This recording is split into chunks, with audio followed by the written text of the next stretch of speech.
All right, everybody, welcome back to another episode of Tightline Fanatic. Um, Today, I'm going to do a little how-to video, fishing beads for steelhead. I have a lot of guys in the stream and a lot of guys that I talk to, they buy beads from store and they have no idea how to rig them up. And so I just figured I'd do a little video and show everybody how I do it. I use hard beads and soft beads. I use hard beads more than I do soft beads, but they do take a little bit longer to, retie up if you want to switch colors. So stick with me and we'll get to showing you how I do it.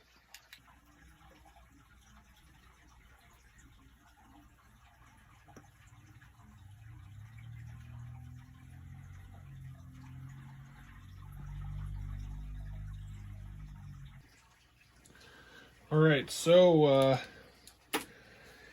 here's some of the products that I use. This is at a company called Lickum Lures. I have heard rumors that they are not in business anymore, which is very unfortunate if that is true because they make a fine product. These are just some of the ones that I have here that I use a lot. This natural one here is super good. Now these are soft beads, these are not hard beads. Phenomenal in low clear water. I haven't used these orange ones much, but still have them in my arsenal. I take these every time I go out. Here's some more soft beads here. These are from a local company that I work with, the BC Bait Co. out of Hadley, PA. You can see there's some bigger ones in there, some smaller ones, and he actually does make clusters as well, if you can see that. Now, these clusters are super well. A good buddy of mine uses them quite a bit, and he does very well on them. So we got chartreuse, kind of like a darker color there with some speckle in it. We have blue and orange. And then we have our hard beads. We have 6mm, 8mm, 10mm. Typically, up here in Northwestern Pennsylvania on our steelhead, I really don't go above 10, and 10. Really, the only time I use that is when the water's, pretty high. We have pretty good flow. Typically, the hooks I use, this is a size 10 trout beads hook, or owner size 8. I loved these owners at first. They were phenomenal. Lately, I've kind of grown away from them a little bit. They do bend, at least for me. They bend pretty well, and I don't understand. I'll catch 3 or 4 fish and then I'll have to straighten the hook out, and then another couple fish and I have to tie a new hook on. They haven't lost the sharpness of them. For some reason they just bend, and I don't know why. Now these trout beads ones, as you can see, it's a little bit smaller hook, but the hook is a lot more girth to it than these other ones do. It doesn't quite pick it up on camera very well. So, and these are typically the pegs I use. These pegs are for the hard beads. They're fairly inexpensive. I mean, in one pack, this clear pack I have been going on probably a year, and I'm not even halfway through it. I use the red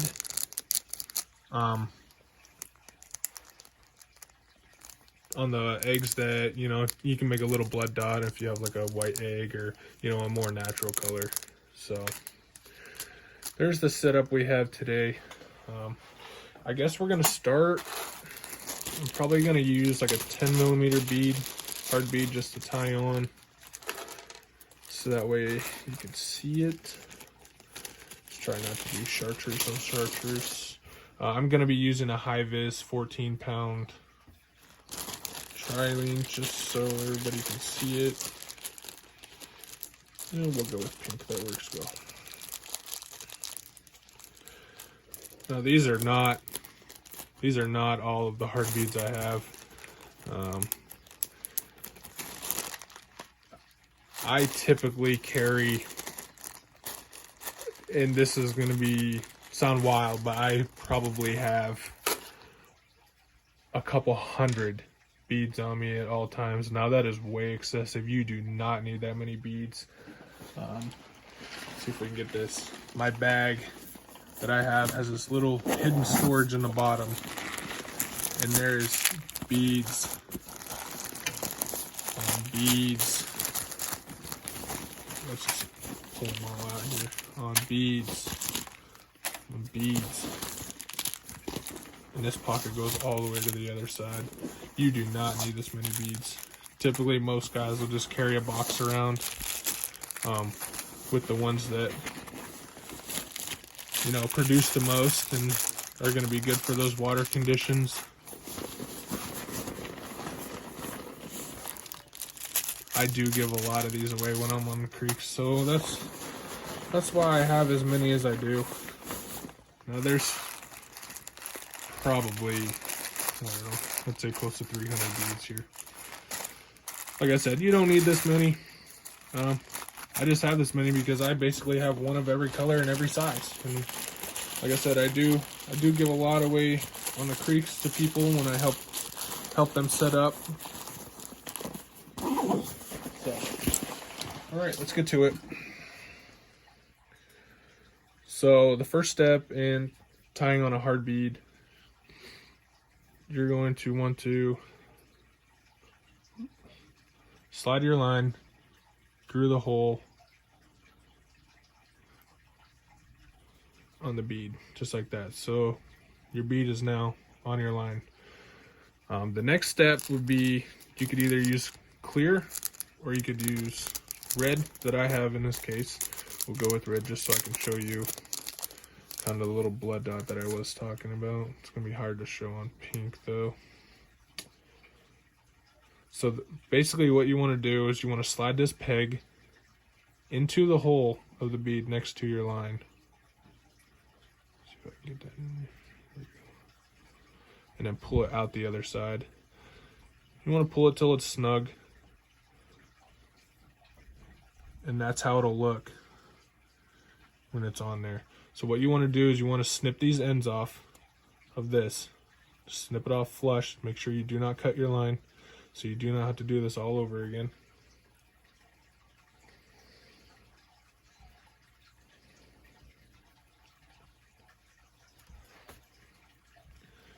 And now your bead is on your line.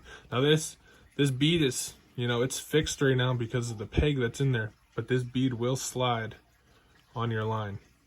So typically, you know, if you have it 2 finger widths above your hook, when a fish bites it, because it's imitating a single egg, when a fish bites it, and you know, they inhale it, and when they bite down, this bead will slide down to your hook. And then, you know, after you catch a fish or miss the fish, you slide it back up. So we'll tie on one of these bead hooks. Let me get one out here.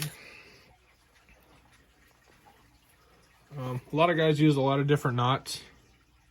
Typically, I just use double clinch knot. It's basically my go-to for everything.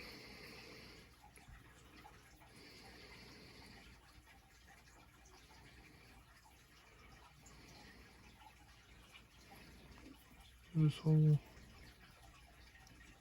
back through. And you want to get it a little wet so the knot slides down.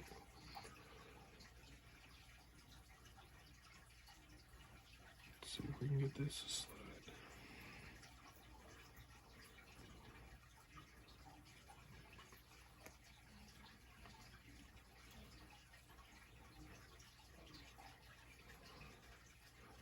It's not working out great here because this line's way too big for this hook.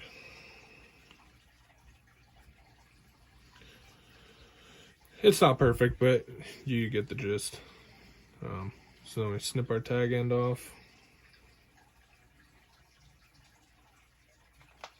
I really should be using pliers instead of my teeth.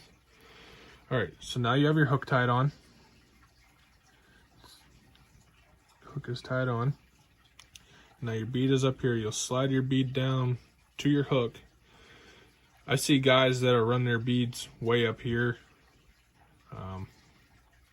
Typically, I run mine about 2 finger widths, 2 to 3 finger widths above my hook. There's that. That's the finished product right there. It's super simple. Like I said, the only pain is if you want to switch this bead, now you have to untie your hook, slide the bead off, find another bead, and go through the whole pegging process and tie your hook back on. I'm sure there's other ways out there to, tie the bead on easier and quicker. That's just the way I do it. That's it. Simple. So one way to know with these, if you have a fish, you miss a strike, a lot of times this bead will be slid down to the hook. Now make sure you slide this bead back up, because if not, as you can see if I can get this to focus. If your bead is right on your hook like that, that gap to your hook is cut in half and you will miss a lot of fish. So make sure you have a little bit on there. It's a little bit too big. But typically that's how I run right there. All right. Next we're gonna go to the soft bead.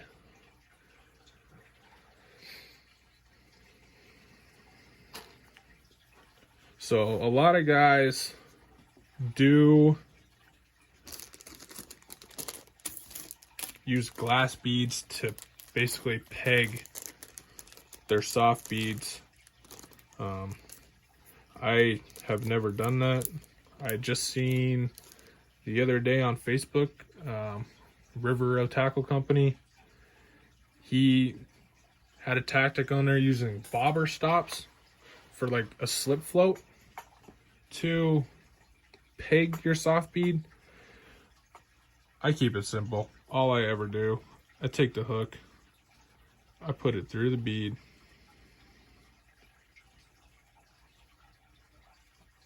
I slide it up my line, and that is literally all I do. I keep it simple. Yes, this bead will slide down more often, so using those glass beads to peg it is probably a good idea. But that's all I do. And I have caught many steelhead this exact way. So that's about it. I just wanted to do this quick video, little informative video, just in case anybody doesn't know how to peg a hard bead. If you're just getting into using beads for trout, it's a little tutorial video. I want to thank everybody for watching. I appreciate it. If you guys would please like, share, and subscribe. I am just starting out, so trying to get a little bit of a following out there, but all right, give everybody a real quick zoom in of all the products we used.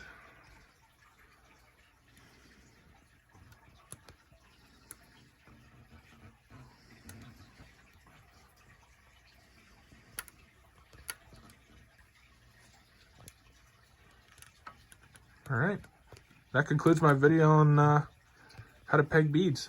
Thanks everybody for watching.